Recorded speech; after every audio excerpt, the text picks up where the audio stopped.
فضائل اعمال کو سینے سے لگانے کی وجہ سے پانچویں بڑی گمراہی اس اہل ایمان اہل اسلام قوم میں قرآن کو چھوڑنے کی وجہ سے جو داخل ہوئی وہ یہ کہ قبر پرستی کی کھلی ہوئی دعوت دی گئی.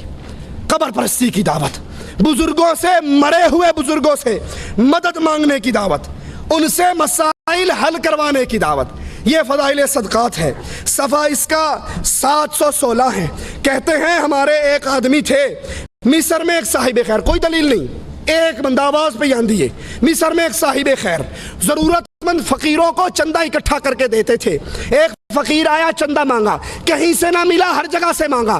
آخر میں ایک سخی کی قبر پہ جا کر بیٹھ کر سارا حال سنا دیا کہ یہ غریب ہے، اس کو کچھ نہیں مل رہا، اور آ کر اپنے پاس سے 1 دینار توڑا، آدھا اس کو دیا، آدھا جیب میں رکھا.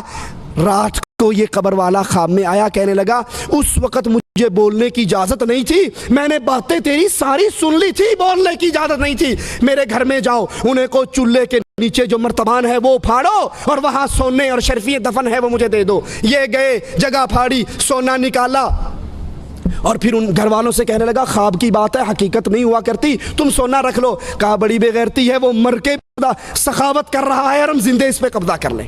قبر والے پر جاؤ، قبر والے کے پاس بیٹھو اور وہاں جا کے اپنی مشکل سناؤ. یہ فضائل حج ہے ہمارے ہاتھ میں. اس کا صفحہ 138 ہے.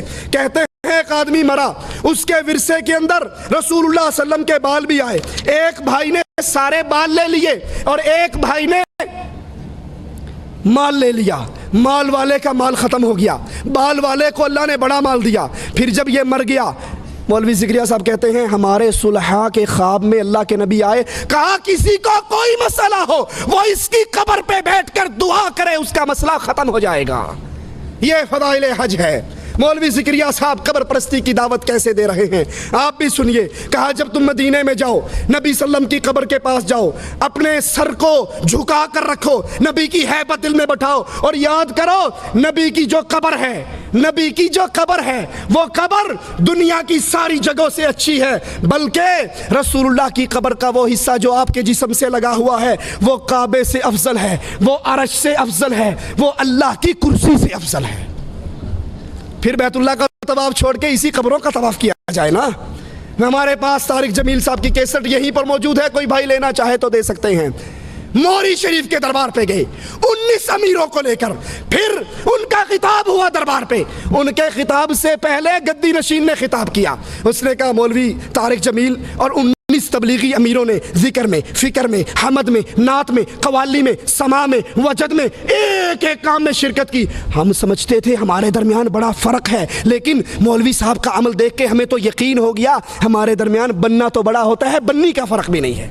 میں مولوی طارق جمیل کو دعوت دیتا ہوں، اس سٹیج سے آ کر دعوت کا کام کرو جہاں عشق مصطفیٰ ہو اور خوف خدا ہو. پھر مولوی طارق جمیل صاحب نے بیان کیا ولی الاولیاء کی شان، ولی الاولیاء، قطب، غوث، ابدال، اور نیچے سے نعرے لگے نعرہ حیدری، نعرہ رسالت، نعرہ غوثیہ.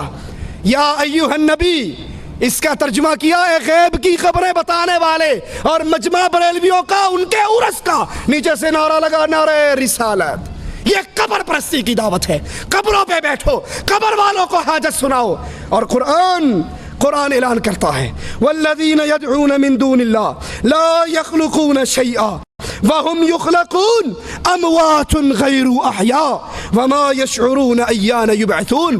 تم تو کہتے ہو، ہمارے تبلیغی عالم نے قبر والے کو کہا، اس نے صدقہ کیا، اونٹ ذبح کیا. قرآن کہتا ہے جن کو تم پکارتے ہو انہوں نے کسی چیز کو پیدا نہیں کیا، یہ خود بندے دے پتر نے، یہ خود مخلوق ہے. اور حالت کیا ہے؟ اموات غیر احیاء، یہ مردہ ہیں، یہ زندہ نہیں ہیں. انہیں تو یہ بھی نہیں پتا اٹھایا کب جانا ہے.